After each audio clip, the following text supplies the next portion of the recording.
Le mandat était censé tellement être simple. Enlever puis remettre ma boîte de chauffage. Ça s'est avéré être plus compliqué que prévu. Oh yeah. J'étais tellement motivé.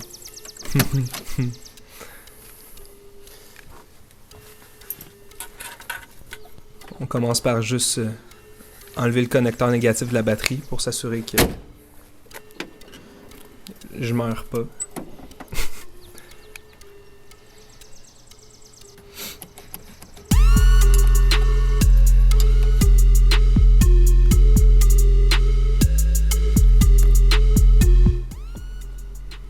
Bon, fait que ici on peut voir dans le fond, je déconnecte les hoses de Prestone qui s'en vont jusqu'à mon noyau de chauffage si on veut. C'est l'espèce de radiateur qui est à l'intérieur du véhicule. Dans le fond, il laisse passer la chaleur du moteur jusqu'à la cabine. Puis le ventilateur, il pousse la chaleur. Là, on voit le côté gauche où il y a la valve qui laisse rentrer justement le Prestone chaud qui sort du moteur vers le noyau de chauffage.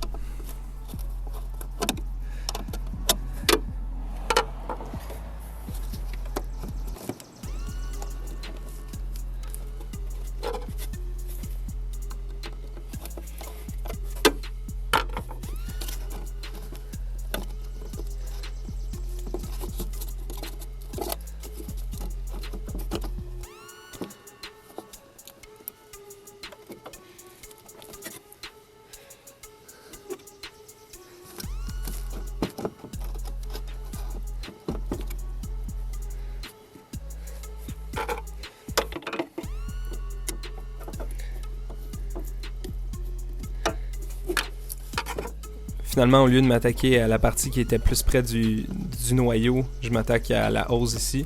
Je me dis je peux tout retirer en même temps, là, donc ça risque d'être un peu plus simple juste après la valve finalement. Là. Avant la valve techniquement. Là. Mais bon. Là ici, on s'en va à l'intérieur du véhicule. En fait, j'ai besoin d'enlever mes 2 panneaux qui couvrent l'ensemble des fils puis tout ça qui est en dessous du volant. C'est une job assez simple, là. Je l'ai faite plusieurs fois déjà, donc... Ce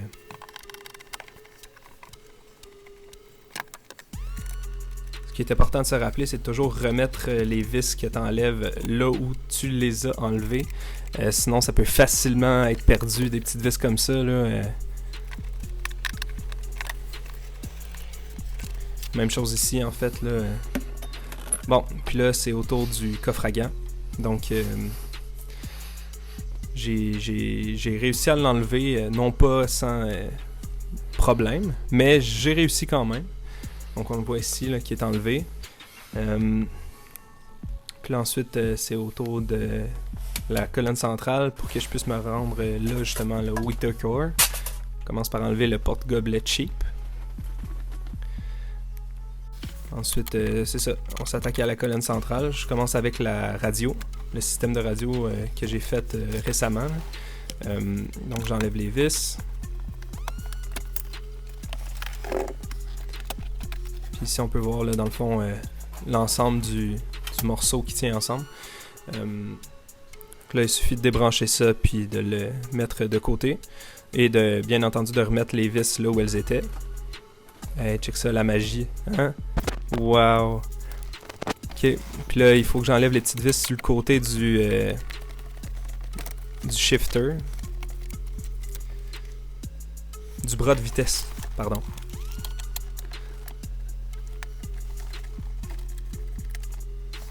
Là, ensuite de ça, j'enlève le knob. Une dernière vis qui retient tout ça ensemble. Et voilà. Là, je peux enlever tout ça ensemble. Puis là, on voit le petit séparateur qui permet d'isoler un peu du bruit. Une dernière vis.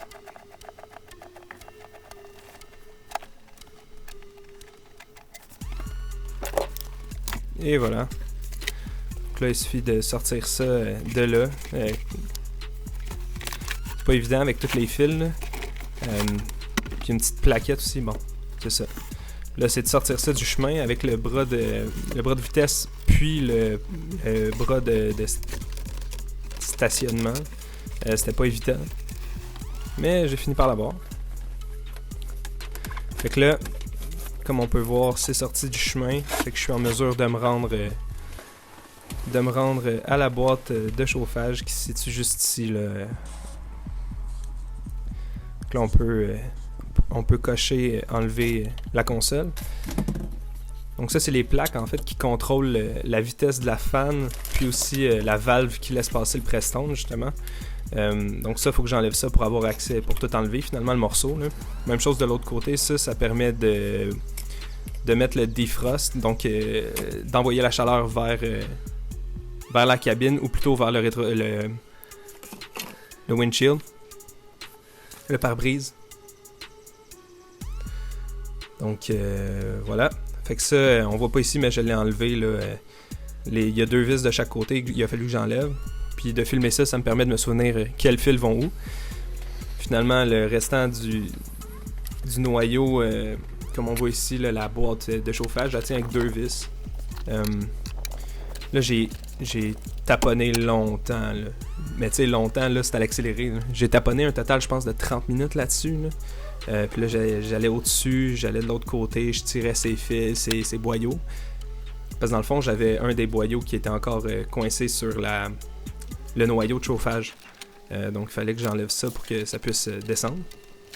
Finalement, je suis retourné dans l'auto.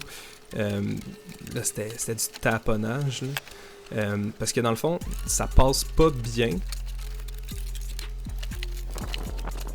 Sachant que le noyau de chauffage, dans le fond, il est placé de manière complètement horizontale. Si j'enlève ça, ça va couler du press-tone partout dans l'auto, ce que j'essayais d'éviter à ce moment-là. Idéalement, il faudrait que je fasse ça avec des bouchons. La prochaine fois, ça irait tellement mieux. Tu sais, juste mettre des bouchons sur le noyau, puis ensuite enlever ça. Quasiment, il faudrait faire des flips si je veux, puis ça serait pas grave. Là. Et là, je m'apprête à l'avoir. Et voilà. Comme on peut voir, j'ai mis des Scott Towel à l'intérieur du noyau pour éviter que ça coule partout finalement. Et voilà, le produit final. N'est-ce pas joli? Là, on me voit en train de tout démonter puis d'essayer de nettoyer tout ça un peu. Là. C'était vraiment, vraiment dégueu. Je pense que ça n'a jamais été touché depuis que le véhicule est sur la route, là, c'est-à-dire depuis 42 ans. C'était dû, là, vraiment dû.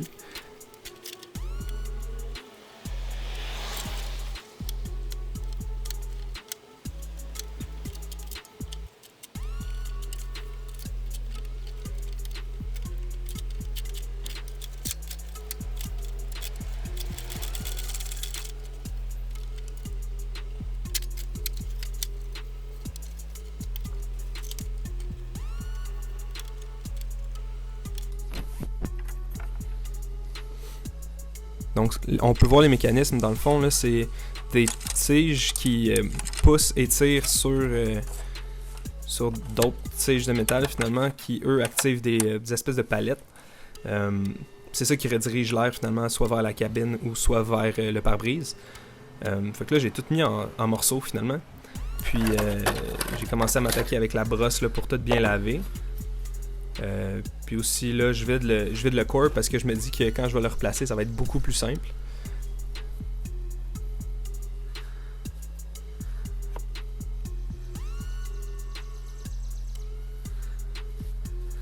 Au moins la couleur du liquide est parfaite, donc on peut voir que il n'est pas bouché rien là, le radiateur, donc c'est une excellente nouvelle parce qu'un radiateur comme ça peut déjà être très dispendieux là, pour une voiture comme la mienne. Donc, bonne nouvelle. Faire attention avec le press-tone, là, je l'ai mis tout de suite dans un contenant fermé, c'est parce que ça peut attirer les animaux, puis c'est extrêmement toxique. Donc, je l'ai mis dans un contenant fermé là, pour l'apporter à un centre de récupération. Puis ici, on me voit recommencer à monter tout ça, encore dans ma naïveté. Un petit coup de brosse encore une fois pour enlever la rouille de surface. Un petit nettoyage aussi avec un Scott Towel.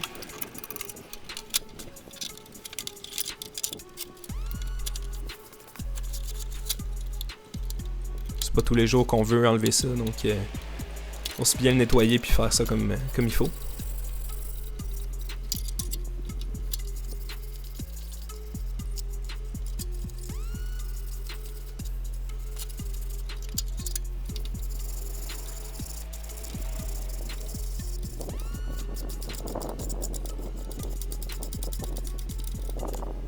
Là, je brosse comme il faut les manettes, justement, là, parce qu'ils étaient couvertes de petites cochonneries. Ça, c'est les petites tables qui viennent fermer, dans le fond, la boîte ensemble, là, qui vient unir les deux côtés de la boîte, si on veut. Fait que je reviens mettre ça en place pour être sûr que... Excusez la technique de marteau, mais il fallait que je tienne une caméra en même temps. Donc voilà. Si je commence à reconnecter le tout... Puis là, ça s'en va drette là. Où on voit la belle fan pleine de rouille de surface. Puis là, je taponne pour essayer de la remettre telle quelle. Tu sais, je me dis, ah oui, c'est parfait comme ça fait la job.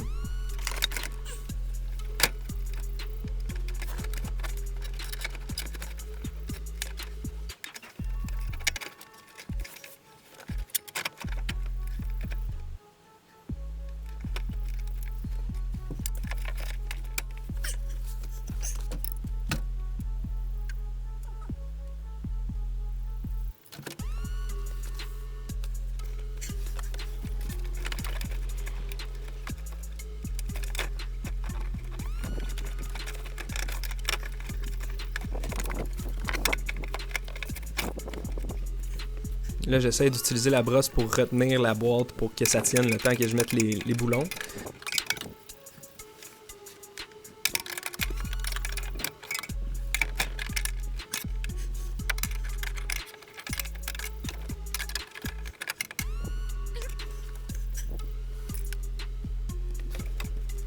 Puis là, j'inspectais le gasket finalement, puis je me suis rendu compte qu'il était trop dégueu, il fallait absolument que je le change. Donc, j'ai enlevé la boîte. Là, je me suis mis à laver tout ça. Donc, pour enlever tout le vieux gasket qui était là, c'était complètement fini. Une chance que ça coulait pas dans l'auto, mais ça devait arriver éminemment. Là. Donc, j'enlève tout ça à l'exacto, question de donner une surface qui est propre puis lisse.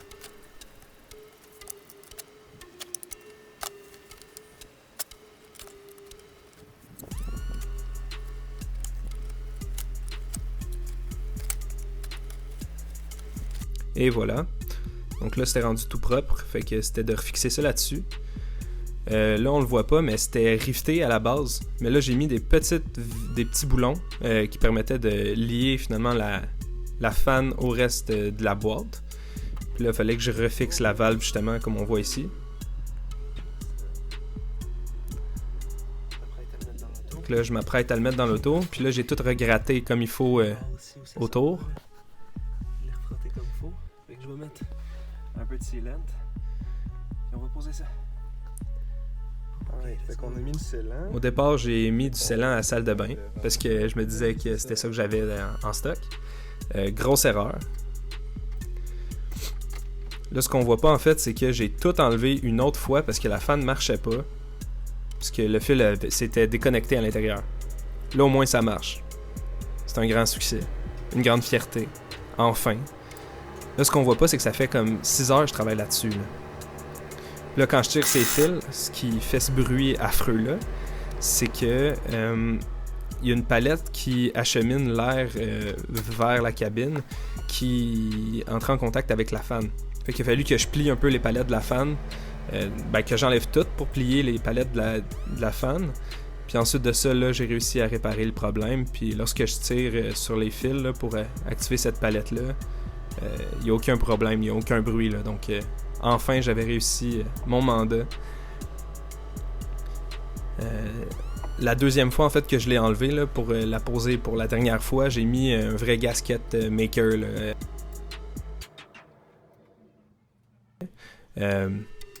Mais je pense pas mal n'importe quel type de gasket maker aurait fait la job là-dessus. Là.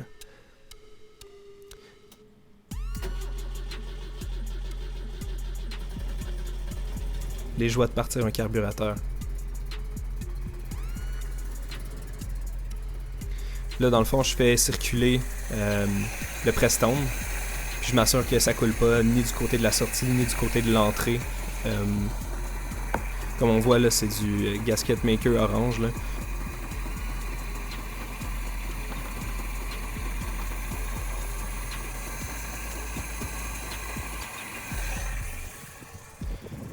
Là, je me déplace vers l'autre côté, m'assurer que c'est encore beau de ce côté-là aussi. Tout semble super. Donc là, j'ai reposé les plaquettes. J'ai reposé les petits bouchons aussi qui vont au bout des palettes là, des manivelles.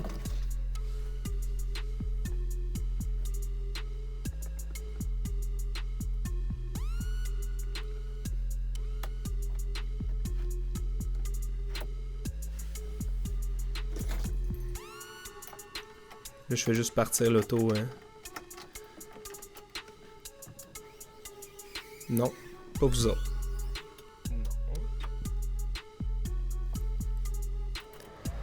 Ah, le doux son d'une fan fonctionnelle. N'est-ce pas incroyable? Les 3 niveaux sont super beaux. Donc là, j'ai recommencé à poser la console. Là, pour vous donner une idée, ça faisait peut-être un bon 7h30 que je travaillais là-dessus. Là. Donc là, j'étais un peu tanné.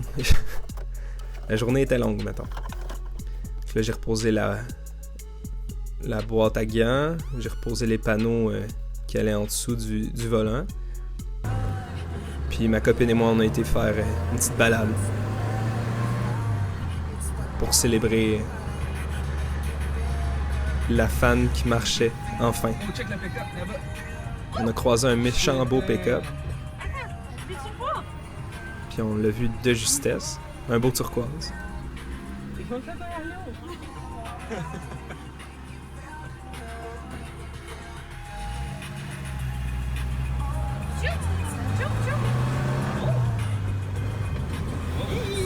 J'ai drop la clutch.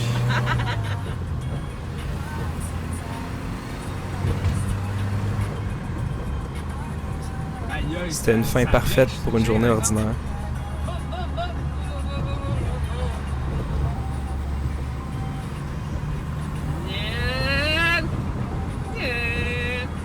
Comme quoi, les tâches les plus difficiles sont souvent celles qui sont les plus gratifiantes.